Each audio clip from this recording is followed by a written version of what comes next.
Okay, so November's heating up with the real estate market, but the temperatures are cooling outside, and well, like today, it is seriously raining outside.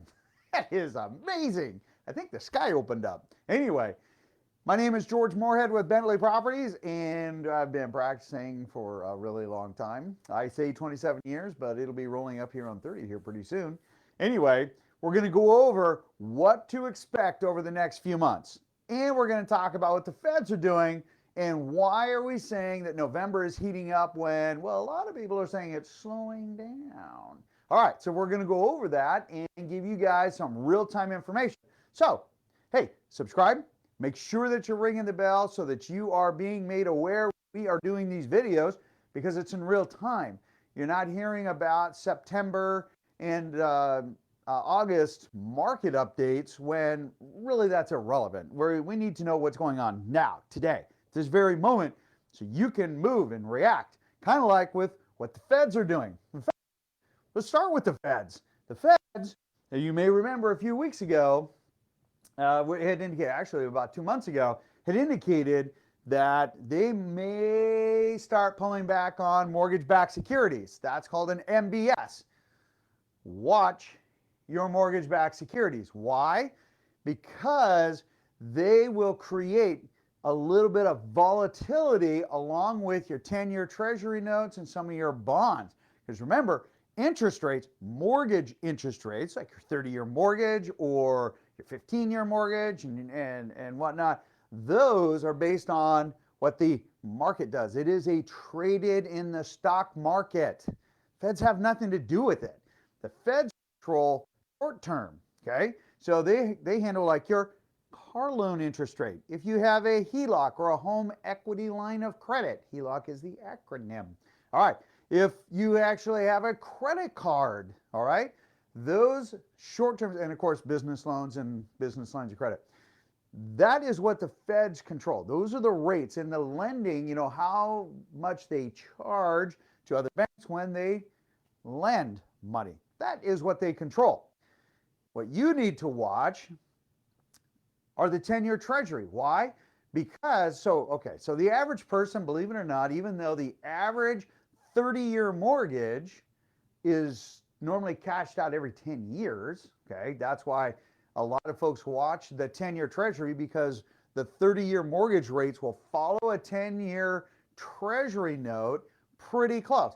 Okay, so somebody, you know, a while back said, hey man, you know, there was a difference between the two. Of course, I didn't say it was like a mirror, but they're very close. So close that the industry monitors it. Now, what's going to be interesting is, see, the Feds have been buying billions, like $40 billion of mortgage-backed securities. And you might say, George, what the heck is a mortgage-backed security? All right.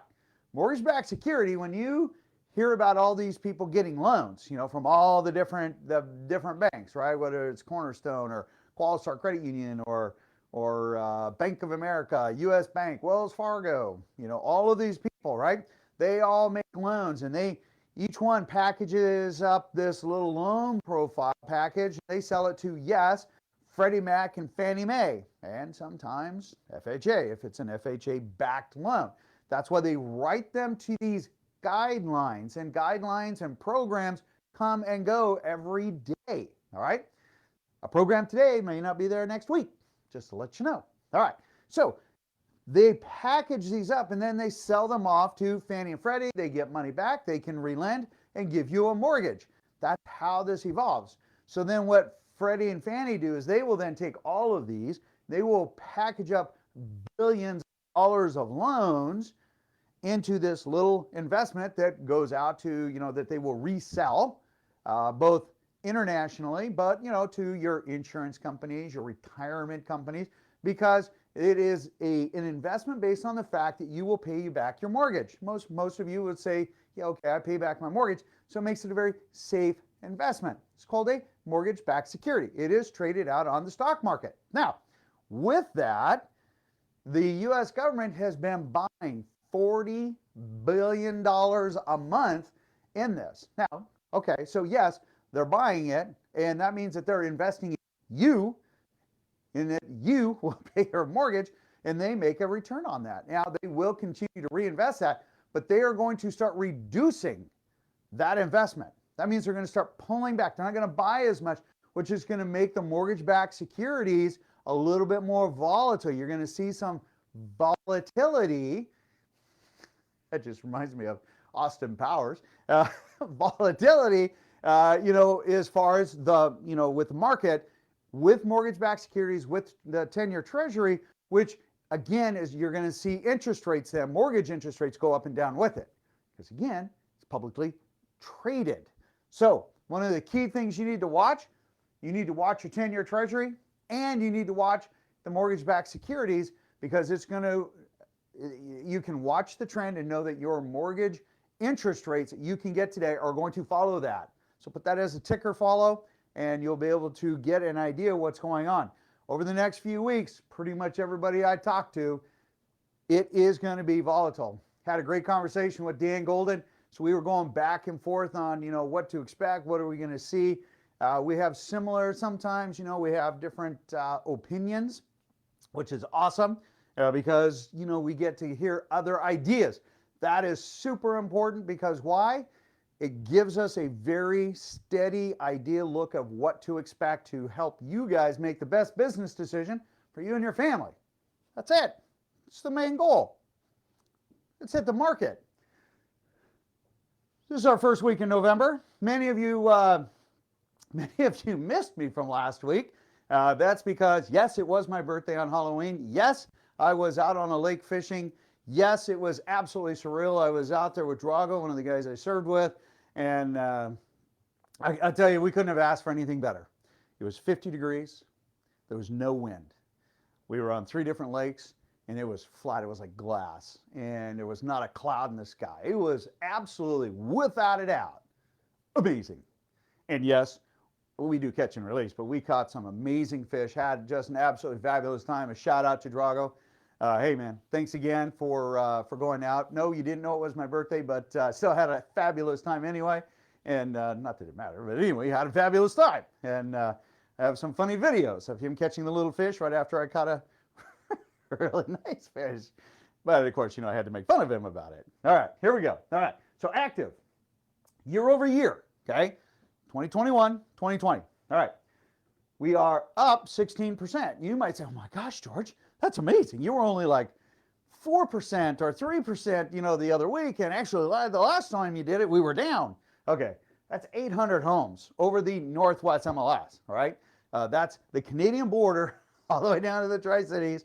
That includes, like Walla Walla and Wenatchee and Chelan and Kitsap and areas like that. Okay, that's a nominal amount of homes versus the number of homes that we sold is up 13.7 year to date. Now that number is over 10,000 homes, okay? This number is so small, even though it's 16%, because we don't have that many homes on the market. As we showed you guys the other week, here we go. This was 2009 through 2010. The light green is homes available, the dark green are the homes that sold. We look at today, again, dark greens are the homes that sold, and the light green are the homes that are available. Bipolar. Polar opposites. How's that not bipolar? Polar opposites. So we need to keep in perspective that this is a very small number. It's super small. I mean, micro small. The problem is when we come over here and we take a look at just the month of October, and November is still ramping up. We are still seeing multiple offers. When we come over here, total homes available at the end of October was 5,971. Okay, this should be 18,000 and some, okay, normally, all right? We had new on market, 8,078 homes that new came on the market. In October, sellers said, George, I'm coming out, I'm gonna sell my house, which was a savings grace. Why? Because we had 8,460 that went pending just in October and 8,697 that sold. This is circling with the Tidy Bowl man. We are losing inventory still. If we look at our 7-day running average, this is Pierce, King, and Snohomish County only, 1,122 came on market in the last 7 days. 1,610 were pended, 1,432 actually sold. Because Friday is such a big list date, okay? This number right here has been hovering closer to about 710, 730, 740, Monday through Thursday. And it was interesting because during our weekly training with the team, we were going over and I said, you wait, right? That number is going to bump up, even though we have been on average seeing about 710, 730 homes at any one time coming on as far as our running average. So when we come back here and we look at, we're up 8.6% as far as new homes year over year, we're still up 7.4%.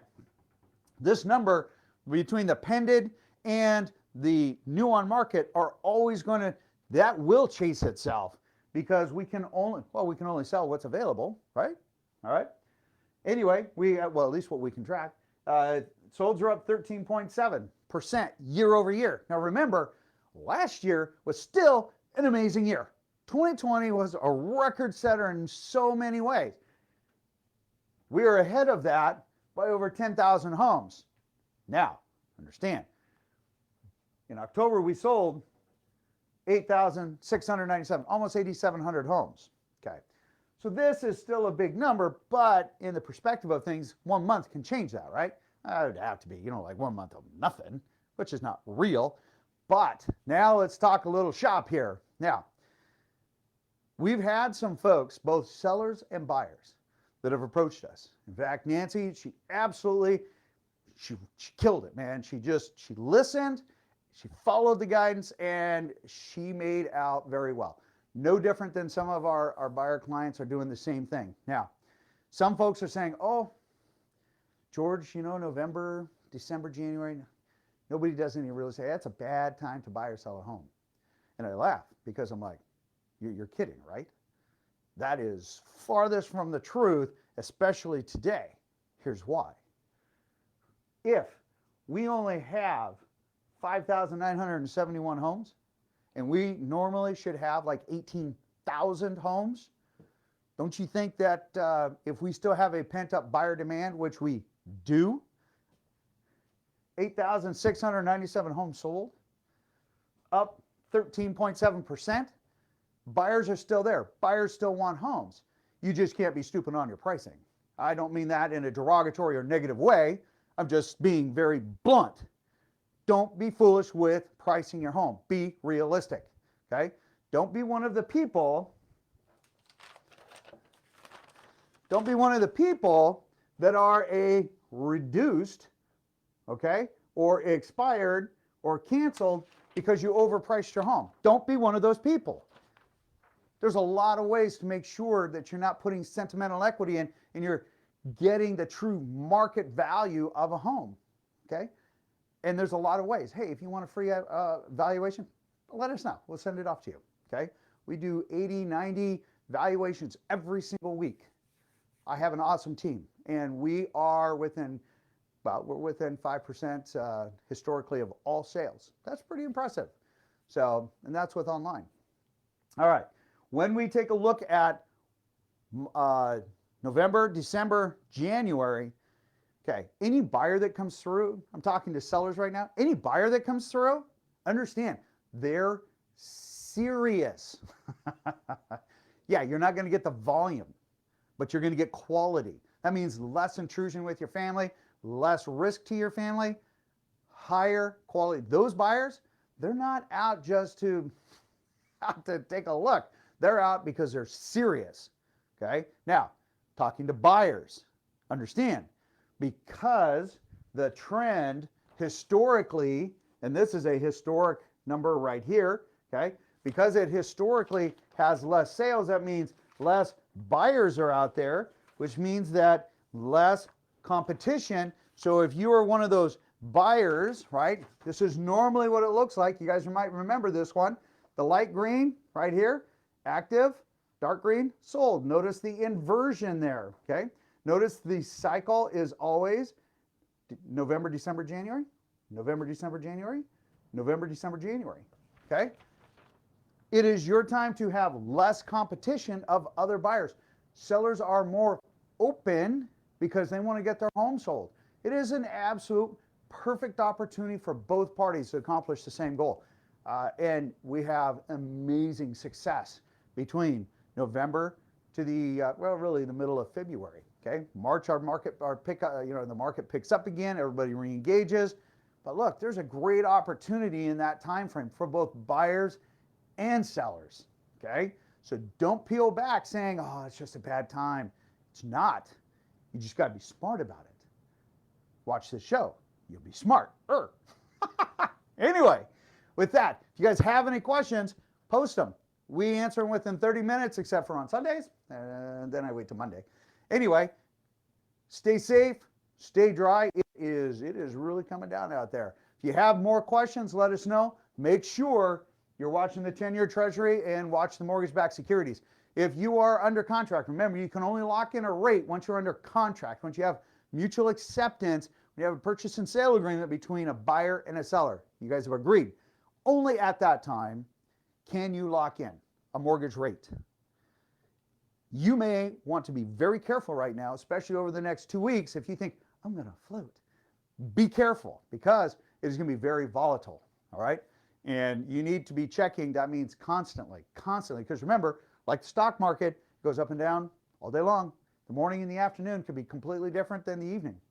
Just saying, be careful out there. All right. In the meantime, you guys have an absolutely beautiful day. Remember, subscribe. It's free. Share the link. I love questions. So feel free to ask questions. And I'll see you guys on the next video. Take care.